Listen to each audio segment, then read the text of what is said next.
Sabi nga nila, there's still room for improvement. So 1 point. Kailangan pa ng 1 point for improvement. Okay. Willing ko, Kim, pa-acting naman ako. Pa-acting O, teka, gusto ng acting. Bigyan natin ng masigabong palakpakan. Moral support ang ating kasama. Okay. Meron ka 10 segundo. 5, 6, 7, 8. Ann, ba't mo ko iniwan? Kala ko forever na tayo. Ann! Oh! Paano yung anak natin? Susuportahan Tama na, naman panalo ka kita na. Baka maging corny pa mamaya. Back to you, Bokeh. I love you. Si ano ba yan? Gabe Mercado? Ano? Gabe Mercado. Hi, Gabe. Ay, kamukha. Okay ka ba, Chan? Kamukha ni Gabe eh. Okay, ano masabi ng ating mamorado? Kay. Ang bongga-bongga nyo! Grabe yung energy nyo, todo-todo na talaga. Tsaka yun yung sinasabi ko na yung sabay-sabay yung galaw nyo, pantay-pantay. Tapos nakakatakot yung itsura nyo, pero kung makakembot kayo kanina, talaga naman. Kaya ito ang score nyo. Thank you, Kay. At ito ang malaga naman na papalakpak talaga kanina, Jong Hilario. Mga idol! Alam nyo, guys, nararamdaman ko yung bakit ganyan kayo ka-emosyon, no? Kasi talagang alam ko kung gaano kahirap yung mga ginagawa nyo, yung pagpupractice, pagpupuyat. Tapos sumusulong kayo at dinayo nyo ang Manila para lang ipakita yung talent nyo. At hindi naman kayo nagkamali dahil napabilib nyo kami. Okay? Bukod sa galing nyo, alam nyo, meron kayong karisma sa amin eh. Hindi ko maano, basta gustong-gusto namin kayo na kahit na ganyan pa rin ang gagawin nyo. Eto lang gusto ko lang na makakita ng iba pag nakapasok kayo ng monthly finals, okay? Para ipakita nyo talaga yung kung gaano kayo kagaling, okay? At dahil dyan, ito ang score nyo. Thank you, Jong. Ikaw naman, Vice.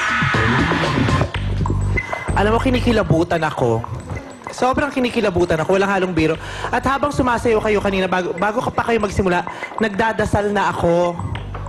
Hanggang ngayon nga ang lakas ng kabog ng dibdib ko. Kasi, mga taga-Jensan kayo, alam mo ba kung gaano kahirap para sa aming hurado, lalong-lalo na sa akin, pag meron nagpa-perform dito na nanggagaling sa malayong lugar. Kasi, ang sakit-sakit sa kalooban na alam mo yung tao nang galing sa malayong lugar pero hindi ko na ipanalo.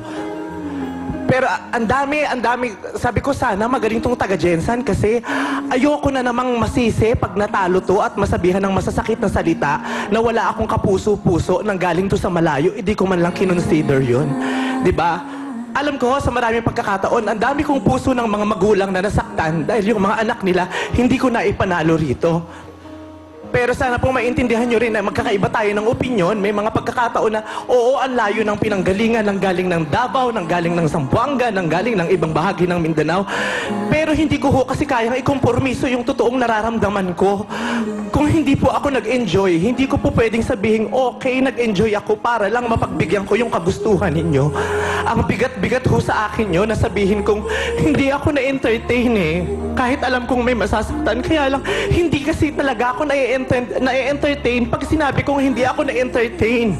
Kaya sana maintindihan ng lahat na masakit man, pero ayoko pong umuwi ng malungkot. Na alam kong yung totoong damdamin ko, hindi ko nasabi. Hindi ko po iko-kompormiso yun. Kahit batikusin nyo ako araw-araw, hindi ko po iko-kompormiso yung totoong puso ko.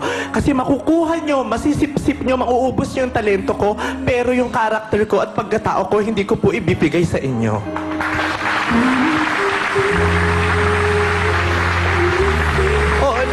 Pasensya na kayo, sobrang emotional ako. Ilang linggo ko na kasing pinagdadaanan to. Lalo na't malapit na kasi yung Grand Finals. Magsisisong to na. Araw-araw nag-iisip ako. Parang ayoko nang tumuloy sa season 2 kasi ang hirap ng trabaho ko. Nagsasabi lang naman ako ng totoo ng nararamdaman ko. Pero pag hindi nyo nagustuhan, papatikusin nyo ako na parang nakalimutan nyo agad. May mga araw ko rin naman kayong napatawa. Diba? Sa mga sumali rito, sa mga magulang na nasaktan ko ang damdamin, masakit sa akin yun lalo na kung alam ko pero akong nanay na nasaktan. Pasensya na ho kayo. Ayoko lang ikompormiso ang puso ko. Sa mga hindi ko na ipanalo, kung naniniwala na kayo na yan ang talento nyo at yan ang ipagtatagumpayan nyo very soon, keep on dreaming, panghawakan niyo yung pangarap ninyo. Hindi showtime ang huli. Ha, matalo kayo dito, mayroon pang ibang pintong magbubukas, ha? Panghawakan ng pangarap, diba? Panghawakan ng pangarap. Tapos, just patiently wait for your time. No matter how long the delay, it is already written. Just keep the faith. Hindi po ako ang maghuhusga sa inyo, ang Diyos. Kaya pasensya na ho kayo. Pero kayo, ang saya-saya ko na dinilig ng Diyos ang panalangin ko na sana matapos kayong mahusay para hindi masakit sa kalooban ko na ibigay ko sa inyo ang score na to.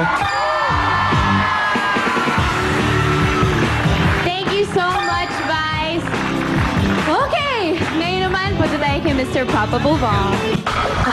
Okay, alas parami sa mga girls ang back to rejoicing. Dahil ang rejoice, lalo pang pinasulit. At kayo po, available na yan in Tri Sachet, 5 pesos only.